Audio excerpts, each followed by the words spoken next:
Hello mes clématites, donc aujourd'hui nous allons voir comment prendre soin de soi pendant l'été. C'est le thème d'aujourd'hui. Si vous aimez cette vidéo, likez-la, partagez-la et abonnez à ma chaîne. C'est comme ça que Google reconnaît que mes vidéos sont pertinentes et les montre à plus de personnes.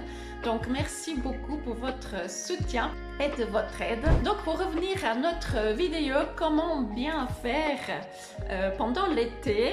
Et le conseil numéro 1, c'est de bien s'hydrater. Donc c'est plus facile à dire qu'à faire. Et nous oublions souvent de boire suffisamment d'eau pendant l'été et pourtant ça c'est vraiment important pour notre bien-être.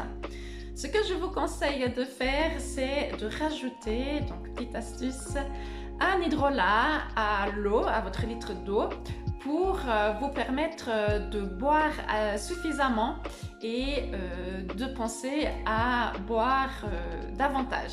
Donc les hydrolats que j'ai sélectionnés pour l'été et qui ont un bon goût, donc notez bien, prenez votre carnet, allez, on note. L'hydrolat fleur d'oranger, donc non seulement ils ont un bon goût, mais ils sont très appréciés des enfants, donc vos enfants ils vont venir vous redemander de l'eau, c'est très important.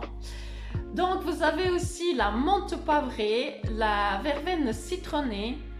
Vous avez la lavande, sont des hydrolats qui ont un bon goût et vous feront boire certainement davantage. C'est également important de nettoyer la peau, idéalement dans un monde parfait 2 fois par jour avec un savon qui respecte votre peau. C'est très important que la peau elle soit propre pour pouvoir absorber d'autres principes actifs. Par exemple, si vous faites une cure de collagène, c'est très important que pour le collagène pénètre en profondeur dans la peau, que la peau, elle, soit propre, dans l'importance de la laver avec un savon approprié et pas seulement à l'eau. Ensuite, après, quand la peau est bien propre, c'est très important aussi de hydrater la peau avec une crème légère et adaptée à votre peau. N'hésitez pas à vous remiser le visage avec un remisateur pour vous rafraîchir, ça c'est très important aussi. Protégez-vous du soleil, donc quand il fait très chaud, entre midi et 15h, ne sortez pas, restez à l'ombre, protégez votre peau. Donc protéger la peau, c'est très important, donc ça c'est déjà le 3e conseil. Donc protégez votre peau du soleil avec une casquette, avec des lunettes de soleil. Protégez votre peau avec une crème solaire 50+++ pour protéger votre peau du vieillissement et protéger la peau aussi des taches brunes qui sont irréversibles. Donc faites très attention. Ensuite, il y a aussi des compléments alimentaires qui nous aident à hydrater la peau de l'intérieur.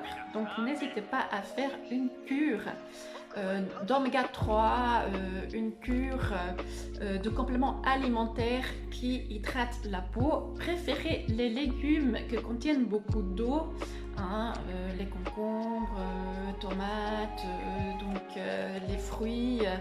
Essayez vraiment de choisir des fruits, des légumes qui sont vraiment chargés d'eau pour vous hydrater de l'intérieur.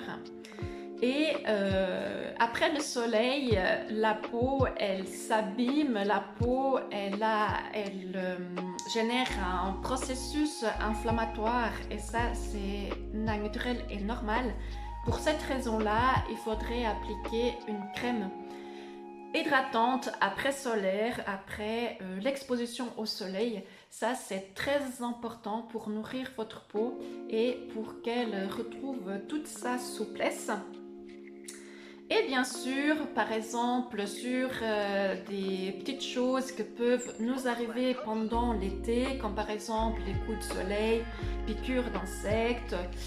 Souvent pendant l'été, nous avons les jambes lourdes, nous faisons de la rétention d'eau. Donc pour tout ça, il y a vraiment des mélanges personnalisés aux huiles essentielles, aux hydrolats, aux plantes. Donc n'hésitez pas à prendre contact pour plus de renseignements. Merci beaucoup de m'avoir écouté. Merci beaucoup pour votre aide, pour votre soutien. Je vous souhaite un bel été et je vous dis à bientôt sur une prochaine vidéo.